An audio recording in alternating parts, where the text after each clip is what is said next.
Okay. I wasn't sure what I wanted to talk about today, but I think that I was just walking around in my fucking bare ass living room, and the reason it's bare is because I was practicing my skating yesterday. Because I don't have any money to go.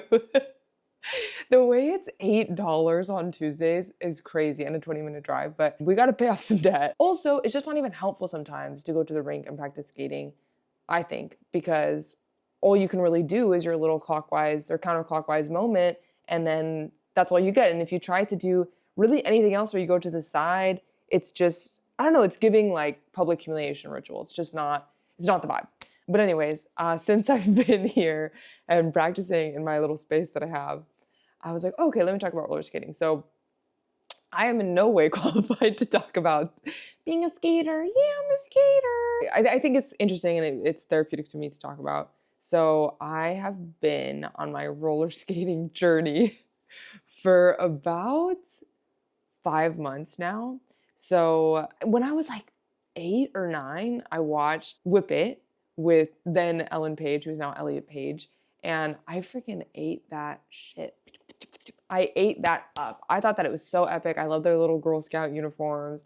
And I was just so obsessed with the idea of roller derby and roller skating. I thought they looked so cool. It wasn't like some sort of like that was my passion growing up. Like literally, I think that I maybe went to the rink like 3 times, maybe with my friends at the time, and just like fell on my ass and got bruised. And not a vibe, and not something I enjoyed literally whatsoever. My parents, the way they are, is like if I had if I had the audacity to say to them, "Oh, I really want to get into roller derby, I really want to play," they would have been like, "Well, get off your ass and get some skates then, get in the driveway then," or whatever. They wouldn't have like signed me up for any of that, which, you know what, fair. I think there is some sort of trend when you're like mid-20s to like go watch roller derby. Maybe, I don't know, maybe it's just my thing. But I think also roller derby is just very like, it's very gay and it's a very open community. It's a very loud community. It's very women centered. I don't know, it makes me feel empowered for all of those reasons. I'm like, okay, you know, I'm gonna go to this, they're called bouts now, but I went to this roller derby match. And that was just the first time that I was like, oh wait, I want to actually try this. Like I'm gonna get skates and I want to try this because I want to look like them. I want to be cool like them. And it was exciting for me. I went to Get Your Bearings skate shop, which is a shop in North Seattle. I think it's like honestly really the only like for girls skate shop. There's another skate shop near me in Renton, run by this dude who it's honestly it's everything, and I love that. I support him, but it's not necessarily just roller skating, like snowboarding and you know, actual skateboarding. They have stuff like that and rollerblading. I think so that store is more of like a literal skate shop, but Get Your Bearings skate shop is more of a, I would say it's more by like roller skating and roller girls, that type of thing. So I felt more welcomed obviously there.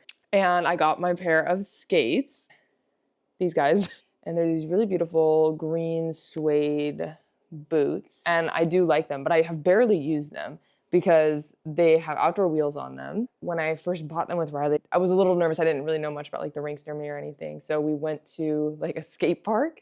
There was basically no roller skaters. I mean, it was all obviously like skateboarders and just guys with, you know, their pants sagged and like a cigarette in their mouth basically. And that was the vibe. Mind you, it was pitch black. It was like 7:30 in, you know, January. I never went to skate parks or anything when I was little. So I don't know, I guess my imagination, I thought that there would be more of a flattened, like more safe space. And really it was just obviously all the pipes and the curves. And there was maybe like one little platform up here that I could skate on. It was very small. And I didn't know how to do anything. I had gotten no formal instruction and no help. I watched like 2 YouTube shorts and I was like, all right, let me put these on and try this. To say the least, it was rough. And thank God Riley was there because I didn't know how to stop. And so I was just like, you know, I would go for 5 seconds and then just run into him and then go for 5 seconds and run into him. And, you know, but it was still exciting. And I felt excited about it. That was, I think, about a year ago. I knew that I couldn't even stop and slow myself down. So I was like, okay, this is gonna be so awful for me to go to a rink with, you know, dozens of other people and pay for that experience. Like, you know, why would I do that? So again, I would just be in our apartment, like literally going in my little space. It was different than this at the time. And I was also using the outdoor wheels, which are, they're a little stickier on indoor like laminate floors. So it was a bit of a different experience, but I just had these at the time. So it was just really funny because I was really trying, and I didn't know what I was doing. And like now we've graduated from YouTube Shorts to YouTube videos, and so I was trying to like I was doing little steps over each other, you know, to try to practice my balance. So I practiced maybe like 3 times a week every night for like 15 minutes, like not long at all, in our little space. And then it fell off, right? I was like, okay, whatever, kind of like threw it out the window. I just forgot about it. The end of the year, end of last year came around and I was like, oh, I really want to practice skating more. Like, I feel like I could really do this if I just put my mind to it. I'd gotten the second wave of like, oh, I'm gonna be a skater. And so I got more skates, which is crazy because, girl, mind you, skates are expensive. So like I literally had bought these, which are epic. But I was like, oh no, I need indoor skates, which isn't a thing. All skates can be indoor, outdoor. It's just you need outdoor, indoor wheels. But I didn't really believe that at the time. So I was like, I'm gonna get derby skates, which are different and they're usually flatter and have different wheels and a little more stable. So I had gotten these skates and I was like, okay, we're gonna go to this class. Mind you, I think I had gotten these out of the box and I had put them on in my house and that's it, but I had not practiced skating with these at all. So I had these and then I just show up to the free class. It was a 2-hour class and I did okay, but then I fell on my butt and at the time I didn't really know how to fall. And so I took one. And this was like in a gym. So it was on a gym like wood floor and it was so painful. And it was at the very beginning of the class. Like we were warming up. I literally had no idea what I was doing. Apparently I like did something to my piriformis muscle or something and it was so painful, but I just sucked it up because I didn't want to look like a wuss. And then I did the rest of the class. But that really aggravated it. And that was in December, this last December. I remember I was walking out and I was literally limping to my car and it was so painful.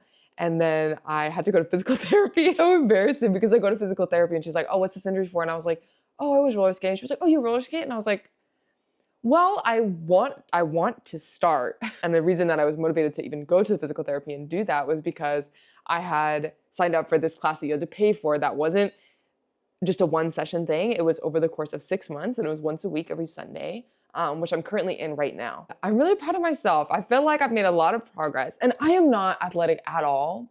I remember too, I had barely had my skates. Like I was trying to go outside and I invited Johanna to go to the nearest park with me and to go skate. And she was like, oh, I skate. And I was like, oh, that'll be so cool. Girl, she didn't just skate. This girl was like a professional. She pulls up with her rollerblades and she was like, fucking, it's like she was dancing. She was dancing on these skates. And I was just falling. That sweet girl, she probably was like, why would this girl want to go skating? She doesn't even know what skating is. She can't even do skating. The transformation that I made from that and then from falling in December a few months ago to now, I think is great. And I'm really proud of myself and my journey, which I'm still on. My goals, I do have goals because I'm like, okay, I really want this to be a reality for me. I do want to eventually do roller derby and try to get there. But I think that it's kind of a long way for me right now, which is okay. So Pinkies is what I do, and it's put on by Rat City Roller Derby, which is a large league in Seattle. If you quote unquote graduate Pinkies, and basically what that means by graduating is they make you do a series of skills and you have to perform it safely and, thoroughly. And if they kind of check off that you can do that, then you get to go into the next session and kind of move up, which is called Rat Lab, which is basically kind of a review of all the skills, the beginner skater skills that you learn in Pinkies, except now you add contact and hitting people. And then once you kind of like graduate from that, then I think you get approved to be on like a draft team. You can be drafted to any of their 4 or 5 home teams. I don't really know what happens after that. I guess like maybe you can be accepted as like a permanent part of one of their teams. All I remember is that our coach said that there's a list of like 13 of the best skaters of Rat City Roller Derby. And those like 13 best skaters get to go on the travel team. And then they get to go play derby across the country, which I think is so cool. And that's what I want to do. So, girl, and I'm gonna skate in a second and you're gonna be like, baby, we got a long time, but that's okay. That's okay. I'm committed. I'm really trying something and I'm trying to be vulnerable. And again, I'm not sporty and I am not this type of person whatsoever. So maybe to some people that played a sport when they were younger, whatever, they can pick up skates and it's like intuitive for them. Not for me. So me to like turn around backwards is like, that's like crazy for me. Okay, so that's a big deal. So be nice when I show what I can do. Be nice because it's nothing crazy, but it's a long way that I've come, and so I have to be proud of that. At the beginning of June, we have a friends and family night where my parents and Riley are gonna come and like see what I can do. Which I'm not sure how they're gonna orchestrate that because there's about, I don't know, maybe there's about 30 skaters in Pinkies, and I mean it's a big track, but it's like girl, what are they gonna do? Just, okay guys, go in a circle. And like, I'm not sure the vibes, but it is nerve-wracking. You know, I'm 25 and like to have my parents and my partners like see me, what I've been doing every week. What if, you know, sometimes you just skate bad, right? And what if it's just a bad week for me? And I pull up and it's like, it's just not impressive. And they're like, oh, thanks for inviting us, Rita. Like, that's what I'm scared about. But I want to look cool. I want my stuff to be clean. And I'm really focused on that. So yeah, I'm gonna show some stuff that I can do. But be nice, because it's not gonna be that cool. So just be nice, okay? Hey. So this is what I can do. Is this cool? I mean, mind you, there's literally 12 feet to basically kind of assess this. Okay, guys. Pretty epic.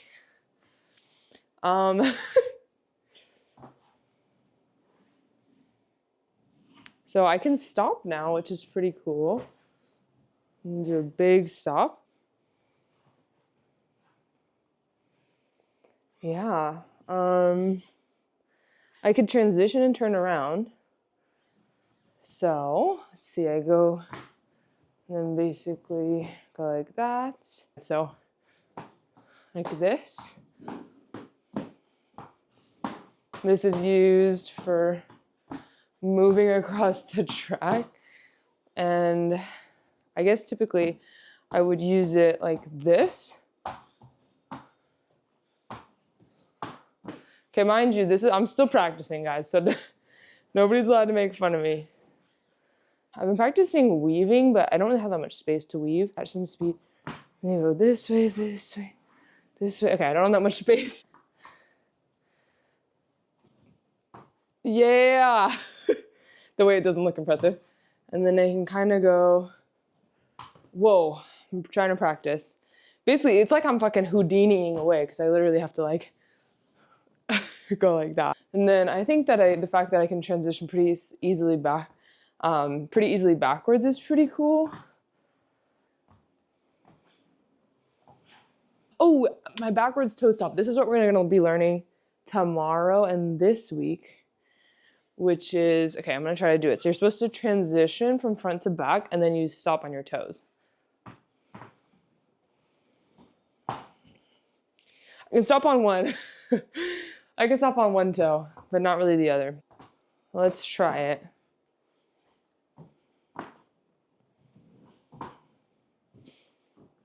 Kind of like that. Just wanted everyone to know that was the least impressive thing I've ever seen in my entire life. I'm just grading on an everybody scale, but for just Rita scale, you know, that was pretty good.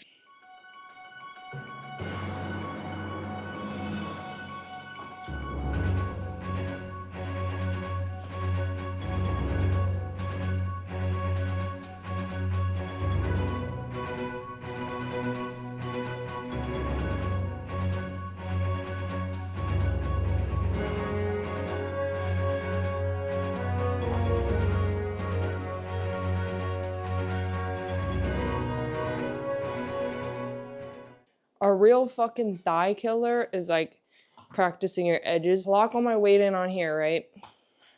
So that I can basically pick this leg up. But this leg, I practice. Mind you, there's barely any weight on this, but I go make little C's. The least impressive thing you've ever seen. But it's a thigh burner, I'll tell you. But I practice this to like kind of warm up. Yeah, this would look infinitely fucking cool if I could perform any of these skills with more than 12 feet of space, but I can't. So that's unfortunate. But basically, you know, the fact that I can even stand up and like, you know, the fact that I can even like do this is crazy. I'm not gonna lie. For me, guys, for me.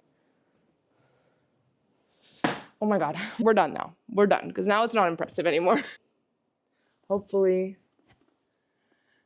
I get better. I'm already sweating. I didn't even do anything.